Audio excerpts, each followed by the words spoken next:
So Freeports are not new. It's a Tory reaction to economic collapse, if you like. Economic, just zero growth. The economy is doing, and also the enormous trade imbalance in England, particularly. But essentially, they're just implementing a Tory policy here and adding a spin to it with the greenwashing aspect of it, which is totally irrelevant. What Edinburgh should be doing is developing a ports policy to develop port infrastructure in Scotland, which is geared to developing trade. So this is what we don't have. It still means that most of Scotland's economy is dependent on seaports in the south of England. Most of Scotland's trade goes there, and it goes back to also the function of Scotland. Much of our trade is supplying England, as it were, or the rest of the UK, and that includes renewable energy, oil and gas, other goods, aggregates, and most of the whiskey goes south as well to get exported from there. And I've calculated that that's quite a significant value. It should be in excess of 100 billion a year quite soon. And our import logistics activities all come in through England's supply chains.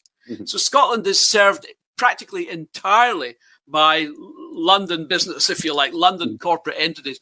And all its exports are drained out at relatively low value, as our exports are taken out of the country at low prices. Whether that's renewable energy, we don't see any value. Oil and gas, we don't see any value, really. Whiskey, we get quoted some figures, but actually the retail value of whiskey is probably 5 or 6 times what we hear it is, what the export data is. And then we have a whole range of other things that's supplied to London-based industries like the retailers, the supermarkets and so on.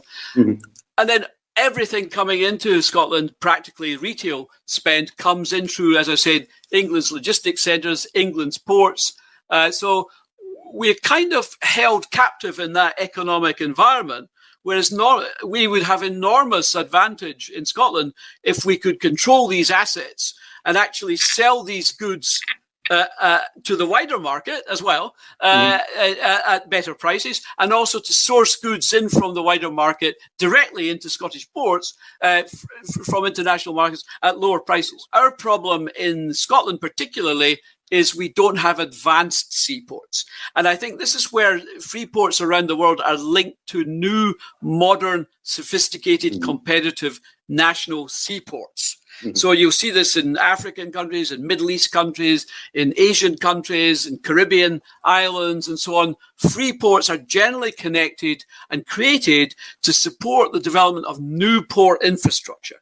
Now, this is what Scotland is not getting. It's not getting new port infrastructure to serve international markets. This is why I would link perhaps a free port to something like the Scapa container terminal. If that was a transshipment port serving 20 countries around Northern Europe, handling big ships as well as feeder ships, and bringing in new trade, that might be attractive. But essentially what the Scottish government and the British government are trying to do in the UK is not the same thing.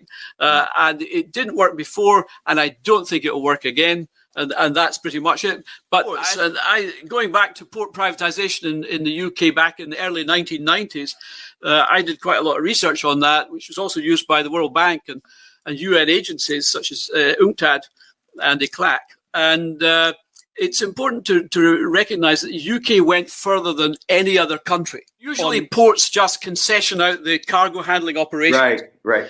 So you bring in somebody like AP Moller or DP World to invest in the terminal, cranes, the equipment, some infrastructure, run the terminal, but you retain a public port authority.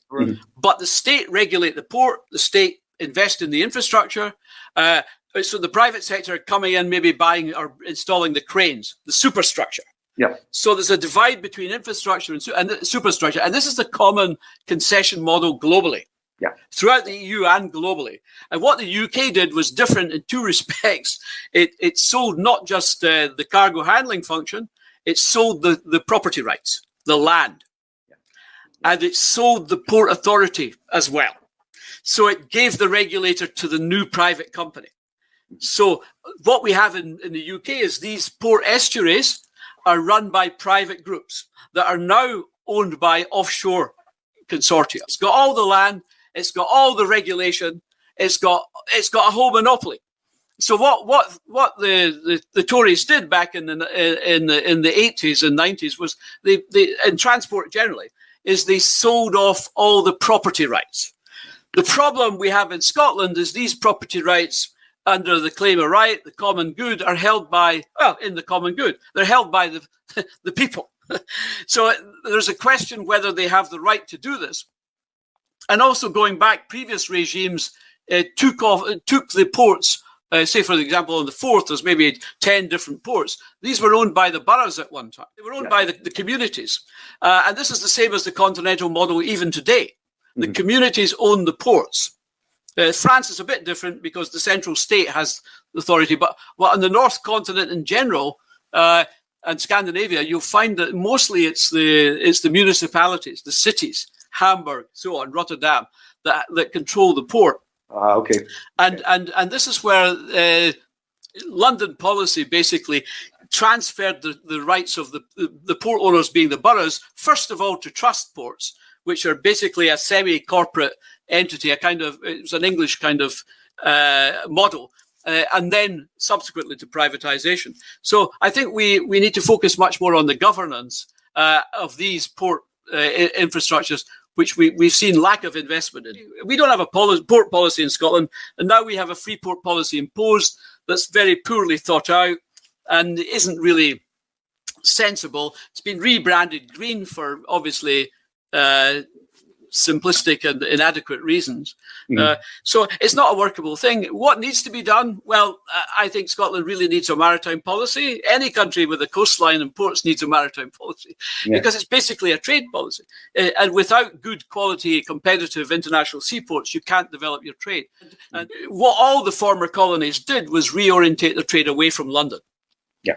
And that's not just Ireland. That also included Canada, Australia. Oh, yeah, everybody. They had to focus their trade on Asia, the Middle East, Africa, globally. And they had to stop sending everything through London because all their goods were going to London cheap and all their goods were coming back from London expensive. Right.